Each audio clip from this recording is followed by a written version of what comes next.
నమస్తే అండి, welcome to Guntur రుచులు. ఈరోజు అయితే ఇక్కడ రెసిపీ క్యాబేజ్తో పచ్చడి. ఇదైతే రైస్లోకి, అంతేకాదు దోశ, పునుగు, ఊతప్పం వీటిల్లోకి అయితే సూపర్ కాంబినేషన్. క్యాబేజీ ఫ్రైగా కానివ్వండి, కర్రీగా కానివ్వండి చేసుకునే కన్నా ఇవాళ ఇలాగా చట్నీగా చేసుకుంటే మాత్రం టేస్ట్ సూపర్ ఉంటుంది. మరి చాలా తక్కువ ఇంగ్రీడియంట్స్తో నోటికి రుచిగా ఎలా చేసుకోవాలో వీడియోలోకి వెళ్తూ చెప్తాను. ఈరోజైతే ఇక్కడ నేను క్యాబేజీ పచ్చడి కోసం తీసుకున్నానండి.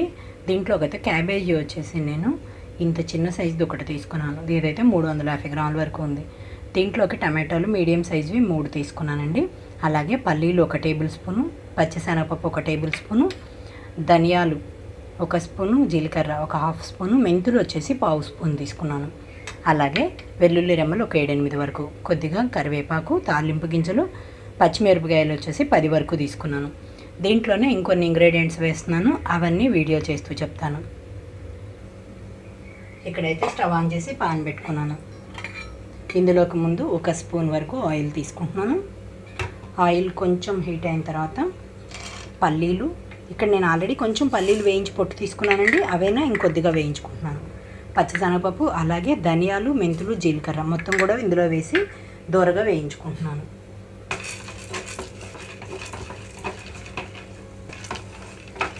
పచ్చిశనగపప్పు కొంచెం కలర్ మారే వరకు వేయించుకోవాలి.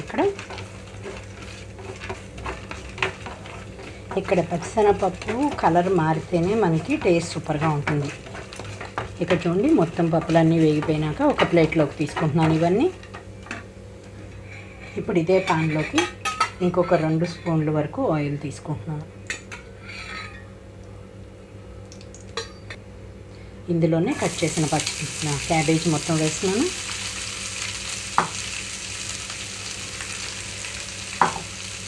అలాగే పచ్చిమిరపకాయలు కూడా వేసేసుకుంటున్నాను.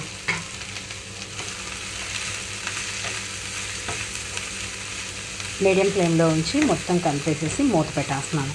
వీటితో పాటుగా టమాటో కూడా వేసేసుకుంటున్నాను ఇప్పుడు. అలాగే కొంచెంగా కొత్తిమీర, పుదీనా.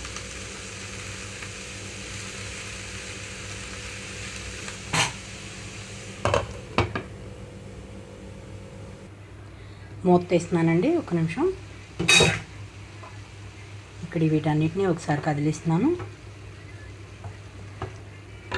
ఇవి వేగేటప్పుడే కొంచెం పసుపు కూడా వేసేసుకుంటున్నాను. మూత పెట్టేస్తున్నాను మళ్ళీ.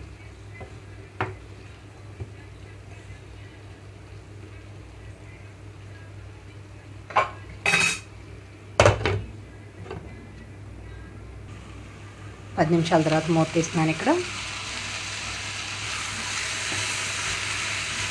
క్యాబేజీ అంతా వేగిపోయింది. ఇంకా స్టవ్ ఆఫ్ చేసేస్తున్నానండి, కొంచెం ఆరనిస్తున్నాను.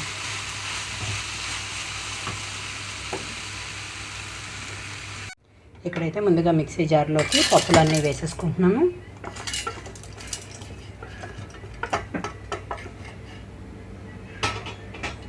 ఇందులోనే చింతపండు, కొంచెం వెల్లుల్లి రెమ్మలు, అలాగే పచ్చిమిరపకాయ ముక్కలు కూడా వేయించి పెట్టుకున్న దాంట్లోంచి పచ్చిమిరపకాయ ముక్కలు తీసి వేస్తున్నాను ఫస్ట్. ఇవి మొత్తంగా గ్రైండ్ చేస్తున్నాను ఒకసారి.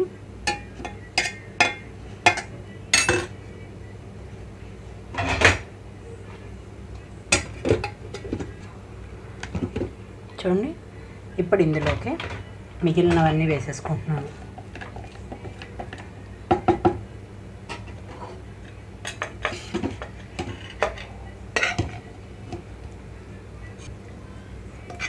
మరీ మెత్తగా కాకుండా కొంచెం కోర్స్గా గ్రైండ్ చేస్తున్నాను.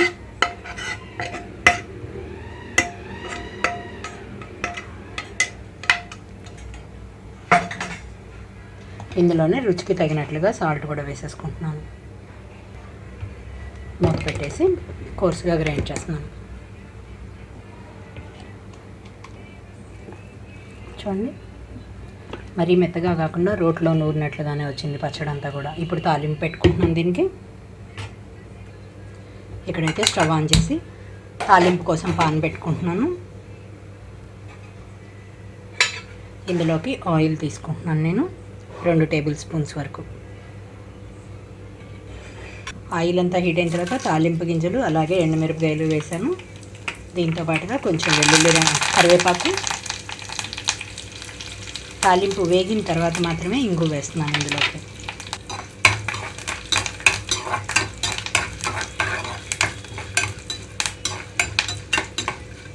ఇక్కడ తాలింపు అంతా వేగిన తర్వాత ఇందులోకి ఒక పావు స్పూన్ వరకు ఇంగువ కూడా వేసుకున్నాను.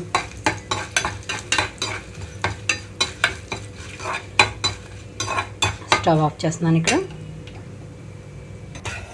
చూసారు కదా, చట్నీ అంతా రెడీ అయిపోయింది. మరి ఇంకా తాలింపు అంతా ఇందులో వేసేసుకున్నాను. ఇదైతే రైస్లోకి అంతేకాదు దోశల్లోకి కూడా సూపర్గా ఉంటుంది ఈ కాంబినేషన్ అయితే. మరి ఇంకెందుకు ఆలస్యం, మీరు కూడా ఈ విధంగా ట్రై చేసి మీరు మీ ఒపీనియన్ అయితే కామెంట్ బాక్స్లో పెట్టండి. అలాగే మీలో ఎవరైనా మా వీడియో ఫస్ట్ టైం కానీ చూస్తున్నట్లయితే ప్లీజ్ మా ఛానల్ని సబ్స్క్రైబ్ చేయండి. అలాగే మా వీడియోస్ లైక్ చేస్తూ షేర్ చేయండి. పక్కనే ఉన్న bell icon all option click చేస్తే మేము ఇచ్చే వీడియోలన్నీ మీకు నోటిఫికేషన్స్ వస్తాయి. Please encourage me and thank you for watching. Thank you.